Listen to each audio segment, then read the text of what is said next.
11 जून the Hindu आणि Indian एक्सप्रेसमध्ये एवढे article आले होते.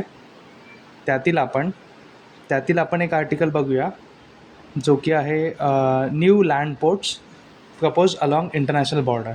हा आर्टिकल आहे, हा द हिंदूच्या न्यूज या सेक्शनमध्ये आलेला होता. तर आता या आर्टिकलमध्ये एक्झॅक्टली काय सांगितलं आहे, तर बघा याच्यात काय सांगितलं आहे. आता काय भारत आहे, तो आता सीमेकडे फक्त सुरक्षा भिंत म्हणून बघत नाही, पण भारत काय बघतो ॲज अन बॉर्डरला, तर सीमांना आर्थिक गेटवे आणि स्ट्रॅटेजिक झोन म्हणून विकसित करत आहे. आता सरकारने काय केलं आहे की आंतरराष्ट्रीय सीमेवरती 74 नवीन लँड पोर्ट्स म्हणजे इंटिग्रेटेड चेकपोस्ट उभारण्याचा प्रस्ताव दिला आहे.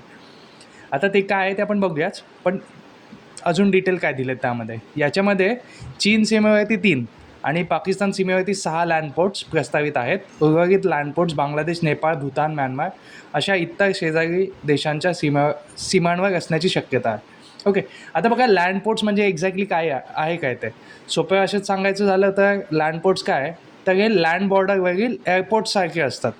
म्हणजे it's like a airport only, पण ते लँड बॉर्डरवरती. पण तिथे असं नाही होणार की विमानं उतरणार, तिथे ट्रक्स अँड ऑल ते त्या गोष्टी उतरणार, पण सगळ्या गोष्टी चेकिंग अँड ऑल होते तिथे चार्कीस होणार. बघा इथे काय आहे ना, इथे कस्टम्स असणार, इमिग्रेशन असणार, कस्टम असणार, इमिग्रेशन असणार, क्वारंटीन फॅसिलिटीज असणार, डिजिटल क्लिअरन्स सिस्टीम असणार. हे सगळं एकाच ठिकाणी उपलब्ध असणार आहे. आता भारतात हे लँडपोर्ट्स ऑथॉरिटी ऑफ इंडियामार्फत चालवले जातात. हे जे सगळे लँडपोर्ट्स आहेत ते लँडपोर्ट्स ऑथॉरिटी ऑफ इंडिया ते लोक चालवतात. ओके, आता प्रश्न येतो भारताला याची गरज काय, आत्ताच का एवढे 74 ओपन करण्याची काय गरज आहे. तर पहिलं कारण म्हणजे काय, सिक्युरिटी, एन्व्हायरमेंट. आता काय झालं आहे, जे काही एन्व्हायरमेंट आहे सिक्युरिटीचं ते बदललेलं आहे. पाकिस्तान सीमेकडे इन्फिल्ट्रेशन आणि मॉनिटरिंगची कन्सर्न आहेत. चीन सीमेकडे LAC नंतर इन्फ्रास्ट्रक्चर कॉम्पिटिशन वाढली आहे. तर पूर्वेकडे बांगलादेश आणि म्यानमार मार्गे ट्रेड आणि कनेक्टिव्हिटी महत्त्वाची होत आहे. दुसरं कारण म्हणजे इकॉनॉमिक लॉजिक.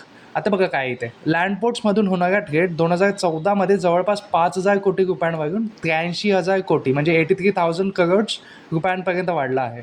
याचा अर्थ बॉर्डर ट्रेड आता भारतासाठी मोठी इकॉनॉमिक ऑपॉर्च्युनिटी बनत आहे. आता बघा थर्ड रिझन काय, स्मार्ट बॉर्डर्स. आता याच्यात काय आहे, स्मार्ट बॉर्डर्स. थर्ड रिझन काय, स्मार्ट बॉर्डर्स म्हणजे काय, लँडपोर्ट मॅनेजमेंट सिस्टीम म्हणजे LPMS द्वारे बॉर्डर क्लिअरन्स डिजिटल करण्याचा प्रयत्न होतो आहे. त्यामुळे पेपरवर्क कमी होईल, प्रोसेसिंग टाईम कमी होईल, एजन्सीजमधील कोऑर्डिनेशन वाढेल. आता बघा पुढे काय, चीन सीमेवरील land ports, logistic support, legal movement आणि रिमोट एरियाजमधील कनेक्टिव्हिटी वाढते. पण टेरेन, वेदरॅन आणि सिक्युरिटी सेन्सिटिव्हिटी ही मोठी आव्हाने आहेत. ठीक आहे, या पूर्ण आर्टिकलमध्ये याच गोष्टी दिलेल्या आहेत. त्याचे बेनिफिट्स खूप आहेत, ते सगळे आपण इथे वाचू शकाल. ठीक आहे, थँक्यू.